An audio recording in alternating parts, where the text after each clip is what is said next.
Hey guys, welcome back to the channel. Today I have my friend back on it. What's your name, sir? Jackson Slater. And Jackson, what'd you recently do, dude? So Wednesday, I went undefeated here at Rogue for a box tournament, and then on Saturday, I got first place at an OTS qualifier. My only loss was one loss to Tialmet, Kampa, in Swiss, and then other than that, made it all the way to first place after that.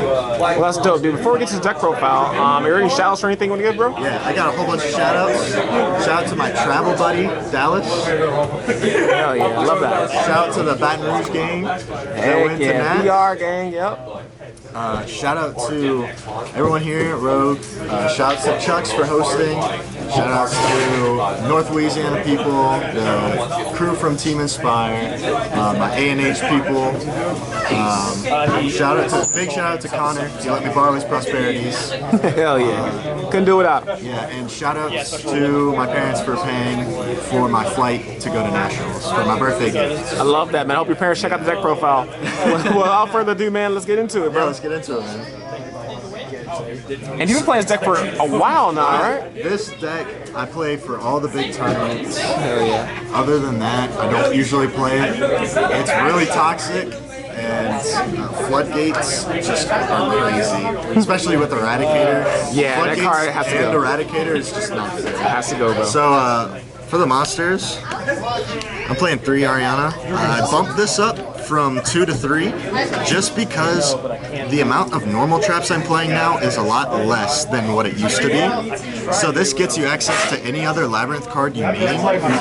So because I bumped this up to 3, I bumped this down to 2. Like I said, we're not playing as many normal traps, so you don't really want to see this in hand as often. Because if you open this with floodgates, it becomes a brick because you can't summon it. The mandatory bricks for the Labrynth core, Clock and Lovely. Clock can sometimes come up, but normally when I'm opening them in my opening hand, they're discard fodder for Super Poly. Playing 2 Lord. This protects all your traps. I'm not playing 3 because my last monster I'm playing is 1 Ash. This might look weird, but with siding patterns, this gives me a little bit of versatility for going first and second. Lord is better for going first and can sometimes protect your back row and going second into boards. And then Ash is obviously a going second card. Because I'm playing traps, going second is really a struggle for me. So having that little bit of versatility sometimes will come up. And so that's 10 monsters. I'm playing 6 spells, so 3 Prod of Prosperity. Shout out to Connor for letting me borrow this. This just digs and lets you get to whatever piece you're missing. Going second, it can also get you into whatever board breaker you need. Speaking of board breakers, 3 Super Poly. Shout out to Jay for getting me the secrets. This card is good for Brandon. It can hit cash if you normal summon Ariana and then fuse your Ariana and the Arise Heart away. Yeah. So it's good for going second, and because it's a quick play, you could go first too. And like I said, discard whatever you need. For now, for the traps, 3 big welcome and 3 regular welcome. This is mandatory. This is your engine. You have 6 copies of this and then 3 Ariana. You want access to your engine because you have really good going strong trap cards for your opponent's turn. But if you don't have engine, you can't kill your opponent. You gotta be able to play. Now for some power normal traps. I'm playing 2 Punishment, 2 Cannon, and then 1 Terrors. Cannon is really good this format, especially with Pearly. It can get rid of the Noir. There's a ruling thing that came up. Make sure there's another monster on the field because you can't activate this if Noir is the only monster on field. And you played Pearly, and like, so you know like the ways around it. So. Yeah, I do. This came up in my top 4 match. I got like a minor because I tried to activate this when only Noir was on the field, which is a legal play, we found out. The punishment is punishment. It's not good under going against cash. If you're going second, this card is useless, because if things are getting banished, it's pointless. And then the 1 Terrors, I could argue to bump this up to 2 and this down to 1, but they're both equally strong. I didn't play as many cash, so this was way better than Terrors. Hell yeah. The one card that needs to get banned, 1 Eradicator. This in combination with other floodgates just is completely unfair. This card needs to get banned. You gotta take advantage of it while it's here. Oh yeah. 3 evenly. Labrynth struggles going second, so this is just a complete blowout. You play 6 going second cards, 3 evenly, and 3 super poly. So that's why. Okay, I gotcha. Now for the non-normal traps, 3 skill drain. This card is an absolute blowout in some matches. It's too good not to play. If you're under it, you have 3,000 beat sticks, and your opponent can't do nothing. I'm playing 2 Gozen and 1 Rivalry. This ratio has just stuck with me a lot. I tried to go 3 Gozen in the main and no Rivalry, and it really messed me up because of matchups like Vanquish Soul and Branded. Gozen isn't as impactful, so having that 1 Rivalry is having that versatility to hit like both sides of the spectrum is just too good not to play. And then I also have the in the side for I swap them out. My last card, 3 Strike. This card just too good not to play. It also helps you going second, but going first, it's just it's too good. And is that a perfect 40? That is a perfect 40. All right, man. Let's check out the extra deck you were talking about. Yeah, the extra. That's how that works. So for punishment targets, 2 Intis, and then 2 Garura.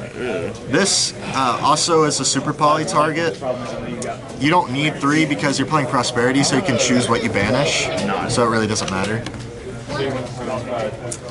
For the other super poly targets, Mud Dragon, Dragostapelia, Starving Venom, Trifavernum, Furious Dragon, Mystery the Dragon Crown. This is for Branded. It's a spellcaster and a dragon.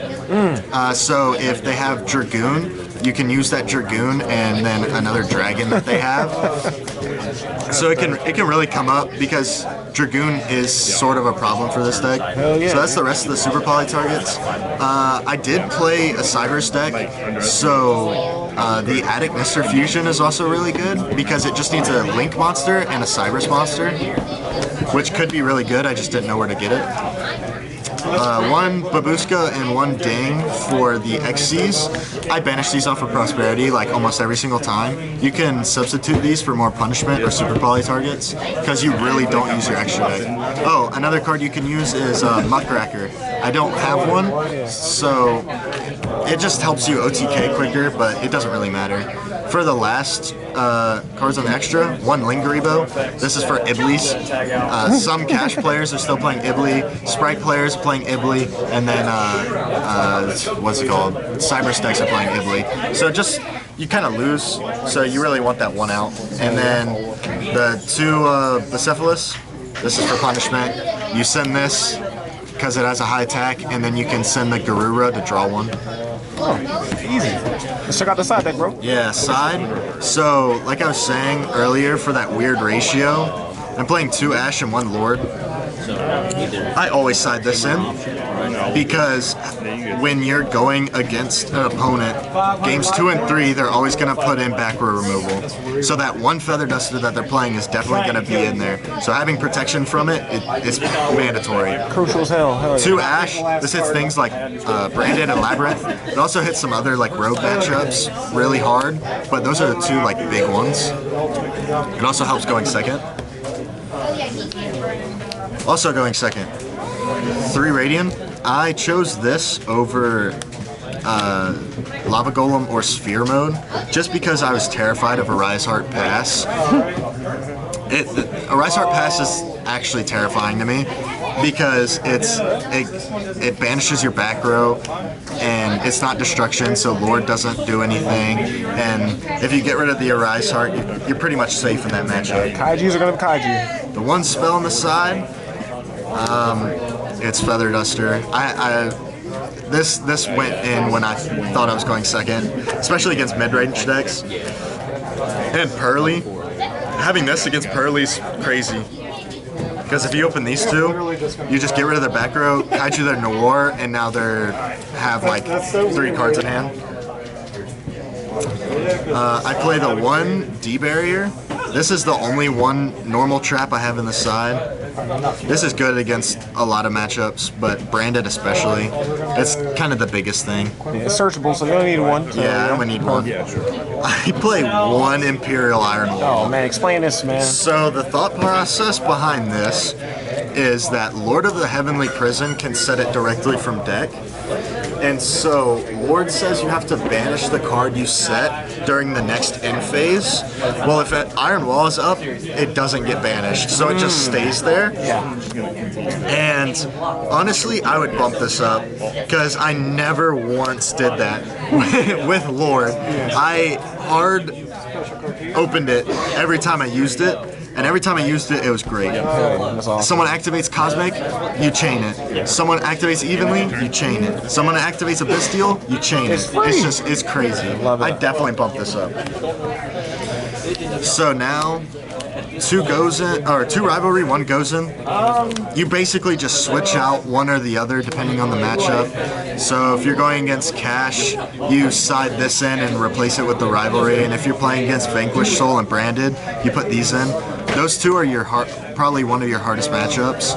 Both Branded and Vanquished Soul are kind of really hard to out, especially if you don't win the dice roll. So having those rivalries really help against the matchup. And then the last card, 3 Anti-Spell. A lot of people have been opting to do 2 more Eradicator, but my thought process is if I can't get to the Eradicator, so if I can't have a big dark monster to tribute, it's useless.